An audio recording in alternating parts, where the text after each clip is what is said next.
Alrighty, so on to matchup number four. Matchup number four is featuring Dustin and Siebels. Dustin and Siebels.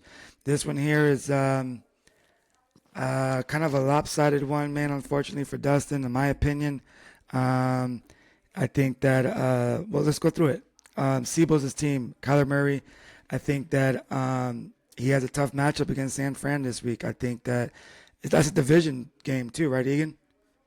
It is. Yeah, so I think that San Fran is coming with some vengeance there, and Kyler's gonna have to figure it out. Kyler's so hot and cold, man. I don't know what to expect from him. I thought he was gonna be a much better producer, especially for fantasy purposes this year, but I just haven't seen it really.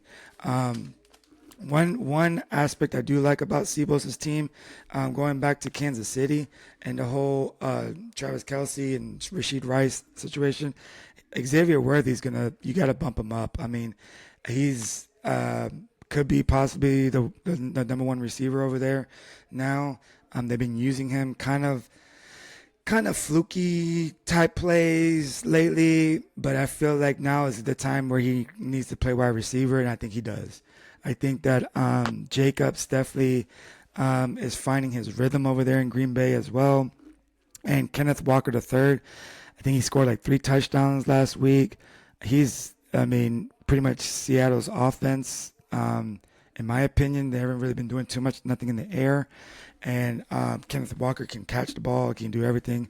And obviously, as long as he stays healthy, he's up there top 10 for sure. Another player that I like too on Siebels' team, Egan, is McLaurin. Scary Terry's starting to look a little scary nowadays. Jaden Daniels is finding his number and is finding his number a lot and for big time plays. Um, he's definitely been showing up. They do play Cleveland. Cleveland's defense, was supposed to be top notch. They haven't really been living up to that hype, so to speak, defensively. Um, but Jaden Daniels again been playing lights out, but McLaurin has definitely been stepping up to the plate and starting to make his mark on the offensive side of the ball. On the flip side, Dustin, man, I'm sorry, bro. I'm sorry. We got to figure things out, man. It's a tough year for you, but hey, if anybody can handle it, I know you can, bro. So keep it up, man. Are you on the waiver wire? And I love it. Stay active. Do your thing. That waiver wire is hot, and you're picking up right players. So, Justin Fields. I mean, I don't think he's a top 10 quarterback in fantasy. I don't even think he's a top 12 right now. But I mean, he's been kind of doing okay. I think he had a couple of rushing touchdowns last week. Has been finding Pickens a lot. He's been playing good, like not great, not elite, nothing like that. But as long as their defense is still doing what they do in Pittsburgh, Justin doesn't really have to have that pressure. Just perform the offense how he's been doing, and he's gonna be all right. Derrick Henry, holy fuck, man, that guy is just uh, he's just a man child, man. He hasn't lost a step. He has not, hindered in any way, shape, or form as far as his productivity. Baltimore is running the ball, and they're running the ball heavy. I love how they're using more I formations for Derrick Henry and having lead blockers for him. I think he thrives in that. I think game one, they weren't using him the right way. And I think they figured it out, and they figured it out quick, and it's definitely showing.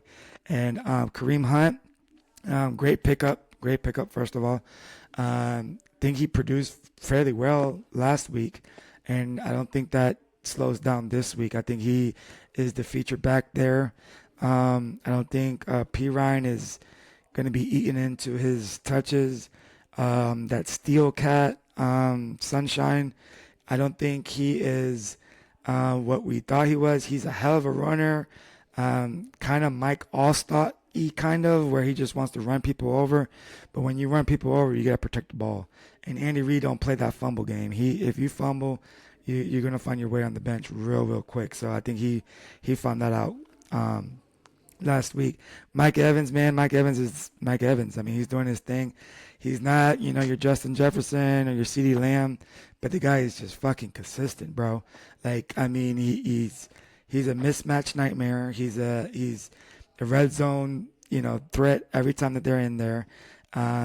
He's just a man amongst boys out there, and he's still producing. I think he's in year 11 now or something like that, and still one of the top receivers in the league. And I'm not just saying that as a Bucks fan, but he's just producing. I don't. The only question that I do have, or a couple questions that I do have for Dustin, is Pittman Jr. I don't know why he hasn't been the way he has in the past, but he just hasn't been right. I think he has a good matchup against Jacksonville this week, so maybe he finds it this week. I don't know, but we'll figure it out. I think that's quarterback dependent as well. I don't know if he has any type of rapport or relationship with Flacco, but I don't see that him producing that much this week. I like Likely. I don't think they've been using him like they did. Obviously, week one he freaking blew up, but they need to go back to that. Obviously, they made it very, very clear that Andrews is not the tight end there anymore. He's just strictly there for blocking purposes. I don't know if he's hurt or what, but Andrews is not the man there. So Likely is obviously the tight end one over there. But like I said earlier, that's a run heavy defense or run heavy offense now. So that kind of affects him as well. Um, I have this one, man. Unfortunately, for you, Dustin, I have Siebel's getting the win on this one, 132 to 124. What you got, Egan, for me? I think this is a pretty lopsided matchup, in my opinion. There's only two spots where I see Dustin having a clear advantage. That's Henry over H-Ing and Evans over Rashid. Other than that, I think Siebel's team is just better across the board. Uh, Kyler Murray, I know a lot of people think facing the Niners defense is tough, but they're not that good this year. Isn't Warner And hurt? Is Warner hurt? Is he playing or what? he's going to play, Yeah. but the Niners defense is not the same this year. And why And why is that? What do you think?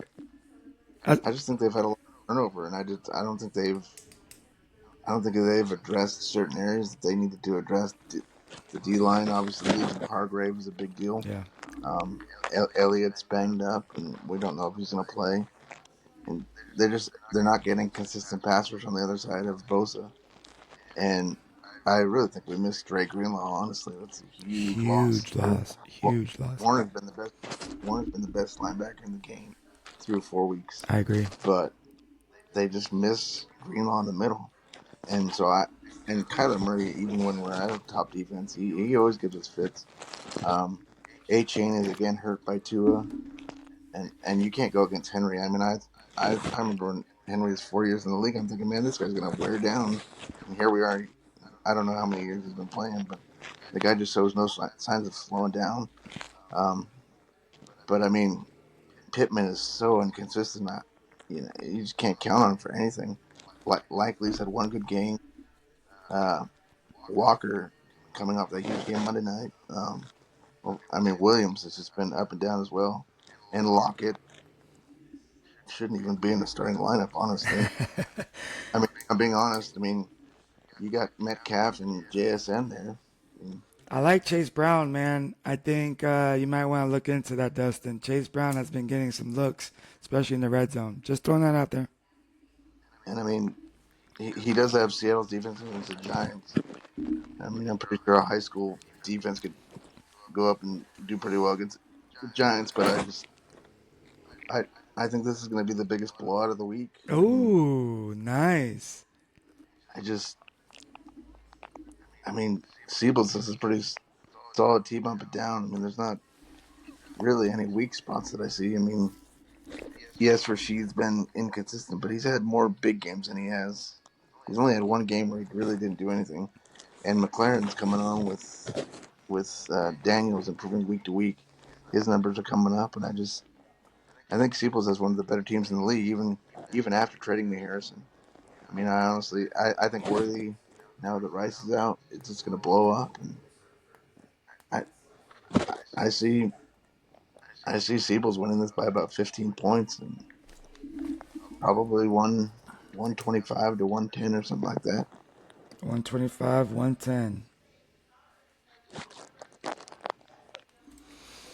Good deal. So Egan got some 125, 110. I got 132, 124, Siebels. On to the next matchup.